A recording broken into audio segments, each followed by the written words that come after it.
안녕하십니까. 신의균의 군사TV 알기 쉬운 무기 백과입니다. 자, 전 세계의 모든 무기 아주 알기 쉽고 재밌게 설명해드리는 알무백입니다. 자, 오늘은 여러분들 아주 좋아하실 또 즐거워하실 그런 내용입니다. 일본 제국 육군의 개구력입니다. 개구력 97식 중전차 소개해드리겠습니다. 이거 태평양 전쟁 때 완전히 이 태평양 전쟁의 주력 전차였는데 이게 얼마나 황당한 전차였는지 알려드리도록 하겠습니다. 자, 89식 대체 전차 소요를 제기한 일본입니다. 이때가 이제 1936년도인데요. 자, 대일본 제국의 황군이 로스케 놈들보다 못한 전차를 사용할 수는 없지. 이제 이렇게 된 거예요. 이제 이때 이제 만주국 이렇게 딱 해가지고 러시아하고 국경을 하고 있었는데 이 러시아가 이 동부전선 쪽에 즉 시베리아 쪽에는 별로 신경 안 쓰다가 이때 이제 전차를 갖다 놓는다는 소식이 들린 겁니다. 그러니까 이 만주국하고 이 만주하고의 국경, 몽골하고의 국경 이런 것들을 이제 방어하려면은 전차가 있어야 되는데 이 89식 전차를 가지고 있었는데 뭐 생긴 것도 보시다시피 이 89식 전차 가지고 2차 대전 시기 이거 뭐 사용할 수 있게 보이진 않지 않습니까? 이거 거의 뭐 1차 대전 시기의 그런 전차처럼 생겼지 않습니까? 나중에 시기가 되면 또 다시 이것도 또 따로 해드리도록 하겠습니다. 그래서 야, 이거 가지고는 안 되겠다 해가지고 이제 새로운 전차, 신형 전차 한번 만들어 보자. 이렇게 된 겁니다. 근데 이제 당시 일본은 전차 이꼴 보병 지원용 움직이는 포대 뭐 이 정도로 생각을 한 거예요. 왜냐하면은 자신들이 상대해야 될 어떤 그 적들이 이게 뭐 전차를 가지고 기갑전을 한다든지 이런 상대가 아니었기 때문입니다. 첫째, 조선 뭐 이건 수십 년 전에 이제 뭐고 조선에 전차라는 전자도 없었죠. 자, 그 다음에 이제 자신들이 상대해야 될 군대들이 중국 국민당 군대 그리고 동남아시아 뭐 이 지역들인데 이 중국 국민당 군대가 자신들의 이제 주적이었는데 거기 뭐 전력이 형편없으니까 보병 다 그때는 뭐 보병의 싸움이었죠. 여기에 뭐 철갑 좀 두른 이런 움직이는 포 이 정도 있으면 거의 뭐 압살하는 것입니다. 그래서 전차끼리 싸운다고 이런 것보다는 전차는 보병을 지원해서 압도적인 화력으로 그냥 밟고 지나가는 정도. 그래서 전차가 있는 보병 부대는 훨씬 더 잘 싸우는 정도. 뭐 이 정도로 이제 생각을 한 거예요. 그래서 이 사진 한번 보십시오. 이게 이제 1937년 그 중국의 충칭 인근의 일본군 전차부대가 지금 기동하고 있는 모습인데 이제 89식 전차를 몰고 지금 가고 있어요. 그리고 이제 보병들이 이제 앉아서 이렇게 둘레둘레 가고 있는데 자, 어차피 중국에 전차도 없는데 뭐 유탄포 이거 달고 잘만 굴러가면 됐지 이제 이런 거예요. 유탄포가 뭐냐? 이제 아주 그 유탄이 이제 수류탄 같은 그런 그 탄이에요. 그거를 천천히 날리는 겁니다. 포구 초속이 빠르지 않아요. 예를 들면 우리 한국 해병대가 사용하는 KAAV-7 그 상륙 돌격 장갑차에 40mm 유탄 기관포가 달려 있습니다. 그런 것처럼 뭐 그냥 유탄포 그 40mm 유탄포 가지고 우리 상륙 장갑차가 뭐 적 전차하고 싸우고 적 장갑차하고 싸우고 이거 안 되지 않습니까? 그야말로 이것은 그냥 그 수류탄 같은 것을 그냥 빨리 손으로 던지는 것보다는 조금 더 멀리 던지는 그 정도 수준인 겁니다. 참호나 좀 격파하고 이 정도 수준이었던 겁니다. 그래서 뭐 그런 사고방식을 크게 벗어나지 않았어요. 왜? 적들이 다 그러니까. 그런 상태에서 이제 전차 개발하자 이런 소요 제기가 된 겁니다. 자, 그래서 이제 시제 차량을 만들죠. 그래서 시대의 변화를 잃지 못했던 일본이 차세대 전차라고 만든 수준이 이 모양입니다. 자, 이거 한번 보십시오. 무게가 9.7톤이에요. 전차 무게가 9.7톤. 이게 얼마나 가벼운가 하면은 예를 들면 지금 우리 K1 전차가 52톤입니다. 미국의 M1 전차는요 70톤 가까이 됩니다. 그런데 이게 9.7톤이니까 얼마나 가볍습니까? 우리 K21 장갑차가 20톤이 넘어요. 그런데 이거 9.7톤입니다. 탱크인데 장갑 두께는 전면이 20mm입니다. 20mm 뭡니까? 2cm. 탱크인데 전면 장갑이 2cm예요. 2cm. 측면 장갑은 뭐 5mm 뭐 이런 거예요. 그냥 승용차보다 조금 두꺼운 정도 2cm. 2cm가 전면 장갑이었으니까 이게 무슨 전차입니까 이게? 주무장은 57mm 전차포. 이제 이거 했는데 이게 당시 이제 시제 차량을 두 가지 종류를 만들었어요. 하나는 중전차. 또 일본은 또 이것을 또 미들급 중전차라고 그랬어요. 이제 하이급, 헤비급 헤비급 전차가 있고 또 라이트급 경전차가 있죠. 근데 이건 미들급이에요. 그래서 이 시제품 이름을 친이라고 했고 이거보다 조금 더 무거운 걸 만들었는데 그건 치하. 그래서 친이와 치하 두 가지 시제품을 만들었는데 치하가 이거보다 조금 더 무겁습니다. 10톤이 살짝 넘어요. 그러니까 이제 이걸 두 개를 가지고 시험 평가를 하는 겁니다. 일본이. 자, 그런데 이게 지금 독일 당시 일본하고 독일하고 2차 대전 중에는 동맹이었지 않습니까? 독일은 그때 4호 전차가 나올 때였어요. 4호 전차. 자, 독일 4호 전차가 야, 이거 나보다 늦게 나온 전차란 거 이거 실화냐? 크크 이제 이렇게 되는 거예요. 정말 독일은 이런 4호 전차 이런 거 만들고 있을 때 일본이 지금 이걸 시제품으로 낸 겁니다. 자, 그래서 일본은 이 친이 아까 9.7톤짜리 이 친이를 채택을 하려고 했어요. 왜? 더 가볍고 더 싸니까요. 그런데 이제 일선에서는 그게 아니죠. 그래서 질보다 양이라는 대본령, 그러나 양보다 질이라는 최일선. 일선의 전투원들은 좀 세게 있어야 되지 않겠습니까? 그래서 나카무라님이 대본령님을 채팅방에 초대했습니다. 나카무라는 가상의 인물입니다. 자, 나카무라가 장교입니다. 이제 그렇게 이야기합니다. 자, 이번에 89식 전차 새로 대체하는 신형 전차가 곧 보급된다고 들었습니다. 어떤 전차입니까? 이렇게 물어보니까 대본령이 그거 친이랑 치하 두 종류 비교했는데 아무래도 싼 게 더 낫지. 그렇지 않겠냐? 그래서 친이 9.7톤짜리 그거 보급하기로 했으니까 잘 받았어. 이렇게 된 겁니다. 그래서 이제 일선 장교인 나카무라가 아니 중국 공산당 국민당 놈들도 독일제 쓰는데 10톤도 안 되는 전차를 주력으로 쓰라는 말씀이시니까 기왕 새 거 싸는 거 치하 그거 사면 안 되겠습니까? 이렇게 물어본 거예요. 당시 이제 그 일본의 주적이었던 중국 국민당이 독일에서 1호 전차, 2호 전차 이런 것들을 이제 소량 도입했다는 정보가 들어온 겁니다. 그래서 1호 전차, 2호 전차하고 싸워야 되는데 아니 9.7톤짜리 친이 이거 가지고 되겠습니까? 이제 이렇게 된 겁니다. 그래서 대본령에서 그 정보를 듣고는 그래? 중국 애들도 전차가 있다고? 그럼 좀 더 센 걸로 사야 되겠네. 료카이, 치하 사줄게. 비싼 거니까 조심해서 잘 써. 이제 이렇게 된 거예요. 그래서 이제 일선 장교인 나카무라가 하이 감사합니다. 이제 이렇게 됐고 그렇게 해서 97식 전차는 치하. 친이와 치하 중에서 약간 무게가 무거웠던 시제품인 치하가 선정이 되었습니다. 그래서 나왔습니다. 이게 이제 치하였어요. 치하. 자, 일본군의 기대를 한 몸에 받으면서 데뷔한 97식 중전차 치하. 이게 이제 1937년도인데요. 왜 97식이냐? 바로 이때가 황기 2597년이랍니다. 황기. 우리는 이제 단기라는 게 있고 단군이 우리 조선을 건국한 게 단기 아니겠습니까? 그런데 일본은 자기네들이 최초의 그 황제가 생긴 게 2597년대 때예요, 이때가. 그래서 황기라고 합니다.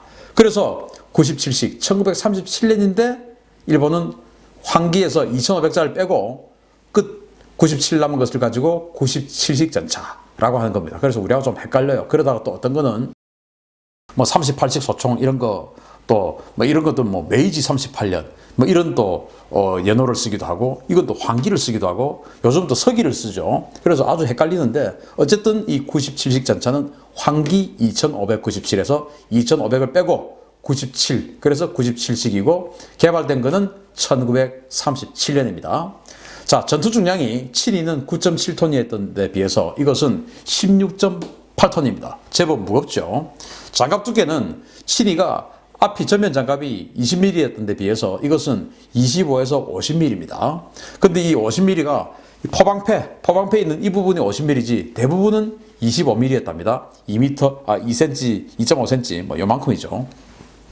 엔진 출력은 170마력, 최대 속도는 시속 38km고요. 무장은 57mm 전차포, 그리고 7.7mm 기관총 이렇게가 있는데 이 7.7mm 기관총으로 옆에서 쏴봐도 이게 이제 뚫리지 않았다고 합니다. 그러니까 친이나 그전에 89식 전차는 소총탄도 옆에서는 관통이 됐는데 그나마 이 치하, 이 채택이 된 이 치하 전차는 소총탄은 옆에서도 막을 수 있었던 겁니다. 뭐 그 정도로 약간은 방어력이 강화된 그런 전차였는데 여기 보시면 포탑 위에 둥그런 거 있습니다. 이거 둥그런 거. 이게 뭐냐면은 전차장이 손으로 잡고 있는 손잡이가 아니고 안테나입니다. 안테나. 통신용 안테나. 그것을 이렇게 둥그렇게 감아놨습니다. 나름 뭐 자기네들이 독창적인 아이디어라고 할 수 있는 그런 아이디어입니다.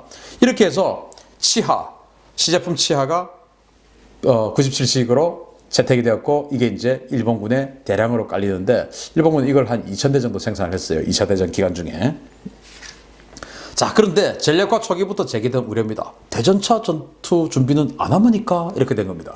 아니, 전차의 첫 번째 적은 누굽니까? 적전차 아닙니까? 그래서 적전차를 깨트릴 수 있는 전차포를 장비를 해야 되는데 그게 준비가 안 된 겁니다. 그래서 아니 뭐 그놈들 전차 수준에 뻔하지, 뭐 우리 95식 이거 37mm 대전차포 한 방이면 끝나, 이렇게 된 겁니다. 자, 료스케 놈들이 우리 관동군 전방에 신형 전차를 깔기 시작했다는데, 이제 이런 걱정을 일선 부대에서 하니까, 아니 그거 37mm 대전차포로 끝내면 되잖아, 이렇게 된 거예요. 지금 우리도 지금 현재도 박물관에 가면 체코에서 만든 37mm 대전차포 이런 게 있거든요. 당시에는 이 1930년대 40년대 초반만 해도 37mm 대전차포 이거면은 다 끝난다 라는 비슷한 게 있었어요. 왜냐, 이게 포구 초속이 빠르다 보니까 웬만한 전차 장갑은 뚫을 수 있었던 겁니다. 그러니까 굳이 이 97식 전차 비싼 거 여기에다가 비싼 포 달아가지고 그것도 반동 억제하려면 전차 더 커져야 되니까 이거 설계하기 곤란하니까 그냥 37mm 95식 대전차 자주포에 달한 거 그거 가지고 싸우면 되잖아. 그래서 같이 가다가 적 보병이 있으면은 97식 전차로 깔아뭉개버리고, 적 전차 나타나면 97식 뒤로 빠지고 이 95식 대전차 자주포가 나서가지고 37mm로 싸우면 되잖아. 이제 이렇게 된 겁니다. 참 황당한 그런 개념이죠. 근데 어쨌든 그렇게 뭐 하라니까 그렇게 된 겁니다. 그렇게 해서 이제 태평양 전쟁 치른 겁니다.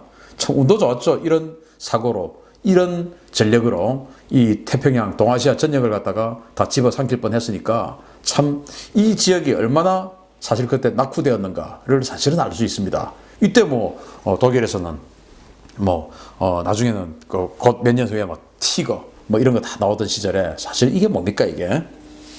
자, 그런데 이렇게 해서 이제 이 관동군 만주지에 쫙 이제 배치를 한 거예요. 자, 그런데 노몬한에서의 대패입니다. 그런데 정신 못 차린 수뇌부입니다. 노몬한이 뭐냐? 이 노몬한 전투라고 있는데 바로 일본군과 만주군 그리고 이제 러시아군과 몽골군 간의 그런 전투인데 한번 보시겠습니다. 자, 이때가 1939년 5월 11일부터 9월 16일까지 뭐 4개월간 벌어진 그런 전투인데, 뭐 4개월간 계속 한 건 아니고 한 두 번에 걸친 대규모 전투가 있었어요. 자, 몽골 하라강 일대에서 일본 관동군과 만주군 연합군과 소련군, 몽골군 연합군이 격돌한 전투입니다. 일본은 최신의 97식 전차를 비롯해서 135대의 전차 전력을 투입했으나 소련의 BT 전차에게 일방적으로 학살당했으며 투입된 제3전차연대는 연대장이 전사하고 전체 전차의 40%가 한 차례 교전에서 괴멸됐습니다. 자, 이게 소련의 BT 전차예요. 사진 한번 보시겠습니다. 이겁니다. 이거 지금 소련군이에요. 자, 이 BT 전차만 해도 소련의 T계열 전차에 비해서 그냥 2성급 전차였어요. 그 2성급 전차를 지금 이 동부 지역에 배치를 한 겁니다. 그랬는데 이 2성급 전차에게 일본의 최신 전차, 그러니까 불과 2년 전에 선정해서 만들어서 지금 막 따끈따끈하게 공장에 나와서 딱 배치한 이 97식 전차가 한 번의 전투에서 그냥 40%가 날아가 버렸으니까 괴멸돼 버린 것이죠. 그래가지고 대본령에서 어떻게 했냐? 야, 전차가 아까우니까 비싼 거니까 그 뒤로 빼 해가지고 뒤로 빼고 이 소련군의 전차 전력을 일본은 보병이 상대하게끔 합니다. 어떻게 하냐? 그냥 전차들이 오면 그 밑에 비트파고 숨어 있다가 전차가 우연히 나를 밟지 않고 지나가면 그 뒤에 올라가서 화염병으로 엔진에다가 집어 던지는 작전. 그리고 또 이렇게 또 있다가 스티커식 폭탄이죠. 이런 거 이제 갖다 붙이고 밑에 또 숨어 있다가 그래서 뭐 반자이 그러고 같이 죽고 이런 황당한 짓거리를 시켰던 겁니다. 전차 아까우니까 뒤로 빼라. 이제 그러고는 참 이런 상황이었어요. 이때 이제 사실 야 한번 붙어보고 이거 안 되겠다. 그러면 새로운 전차를 만들어야 되는데 야 이거 아깝다. 뒤로 빼. 그리고는 보병들에게 그렇게 싸우라고 한 겁니다. 참 지금 생각하면 정말 있을 수 없는 그런 일을 시킨 그 수뇌부였죠. 자, 그런데 미국하고 전쟁이 벌어진 겁니다. 자, 진주만을 공격하고 이제 미국이 점령하고 있던 또는 미국이 있던 그런 이 동남아시아 지역 필리핀 이런 데로 이제 들어가서 미군을 이제 쫓아내고 하지 않습니까? 그래서 딱 들어가 봤더니 밀림 안에서 완전히 괴물이 나타난 겁니다. 자, 정신 못 차리고 시작한 태평양 전쟁인데 정글의 괴물과 마주쳤습니다. 자신들이 정글의 괴물이라고 이름을 붙였어요. 우리 전차포탄 다 튕겨내는 괴물 전차가 나타났으면이다. 흑흑 이렇게 된 거예요. 상대가 안 되는 겁니다. 그래서 막 이 야자수를 막 짓밟고 달려오고 포를 쏴도 다 튕겨내고 하는 이런 미군 전차가 있었던 거예요. 당시는 미군 방어군입니다. 방어군. 자신들이 이제 공자 입장이었으니까. 그래서 나중에 어떻게 하다가 그것을 노획을 해봤는데 이게 뭐였냐? 바로 M4 셔먼이 아니라 M3 경전차였던 겁니다. M3 경전차. 그 경전차에 완전히 괴물이라고, 정글의 괴물이라고 놀래 자빠졌던 겁니다. 자, 그래서 필승 M3를 외치고 투입된 히든카드 97식 개. 그러니까 개란 뭐냐? 개량했다는 겁니다. 더 이제 강화시켜서 딱 투입을 했어요. 이때가 1942년 본격적인 태평양 전쟁 시기죠. 자, 근데 이때는 이제 미국이 오히려 공격 입장이 됐죠. 그래서 미군이 자기네들은 이제 M3에 대항해서 다 개조를 해가지고 딱 나왔는데 뭐야 이거? 자기네들 97식 개 이걸 밟고 지나가는 전차가 나타나 버렸네. M3가 아니고 뭐야? M4였습니다. 야자수를 쓰러뜨리며 돌진하는 놈보다 더 무서운 괴물이 나타났으면이다. 흑흑. 이 뭐냐? M4 셔먼이었습니다. 이 M4 셔먼이 같은 시대 독일에서는, 유럽에서는 독일군 전차한테 완전히 뭐 비참하게 처발리고 있을 텐데 여기에서는 일본군 97식 오리지널도 아니고 97식 개량형을 그냥 짓밟아 버린 겁니다. 이 무게가 한 38톤 정도 되니까 2배 이상이죠. 2배 이상의 무게. 그게 그냥 나타나가지고 상대가 안 되는 겁니다. 이렇게 해서 이 M4 셔먼이 태평양에서는 완전히 그런 공포의 대상으로 자리 잡게 됐습니다. 97식 덕분에. 자, 그런데 이렇게 그 M4가 너무 무섭고 M4의 전차포, 셔먼의 전차포가 너무 무섭다 보니까 일선에 있는 이 전차 장교들이 개량을 하기 시작한 거예요. 자체 개량을. 그래가지고 앞에다가 철판을 더 떼가지고 용접을 해가지고 철판을 더 떼고 뭐 거기다 모래주머니 또 집어넣고 막 이렇게 된 거예요. 살아야 되니까. 그런데 이제 검열관들이 또 내려오지 않습니까? 검열관들이 내려와서 보니까 뭐야? 원래 이 97식 개에는 이 철판이 없었고 그 철판 사이에 모래주머니도 없었는데 너 뭐야 이거? 누가 이랬어? 물어보니까 그 장교가 그런 겁니다. 그래서 그 검열관이 뭐라고 하냐? 완전 무결 천황폐하의 하사품에 손을 대다니 불경제로 모조리 쳐버리다 해가지고 그냥 숙청을 해버리는 거예요. 천황폐하께서 하사한 이 물품에 손을 댔다 이겁니다. 천황폐하께서 하사한 물품은 전부 다 완전 무결한 그런 존재인데 거기다 감히 손을 댔으면 천황폐하의 이 판단, 이 무기가 잘못됐다고 하는 거 아니냐? 너 이 자식 잘못됐구나 해서 숙청을 해버리는 거예요. 처벌을 해버리는 거예요. 이렇게 지금 참 황당한 짓거리를 하다 보니까 당연히 전쟁을 지게끔 돼 있죠. 그래서 이런 개념으로 움직였던 게 바로 일본의 97식 전차였고 이런 것들이 다 나중에는 가미가제 이런 것까지 갔죠. 자, 그래서 우물안 개구리가 얼마나 위험한지 보여준 교과서적인 사례가 97식 중전차입니다. 미들급 가운데 중차 중전차죠. 여기 이제 포탑이 보시면 정면에서 보시면 포탑도 한쪽으로 쏠려 있습니다. 참 희한하죠. 요즘 개념으로 보면 전혀 맞지 않는 그런 개념이에요. 한쪽으로 쏠려 있는 이런 모습. 이게 자신들의 적이 도대체 어떻느냐? 자신들이 미군하고 싸우려면 미국은 어떤 전차를 지금 만들고 있느냐? 또 세계는 어떤 트렌드로 가고 있느냐? 이런 걸 알고 해야 되는데 그냥 참 우물안 개구리 사고방식에서 세계를 제패하고 뭐 대동아 공영권이 어떠니 저떠니 했으니 성공할 리가 있겠습니까?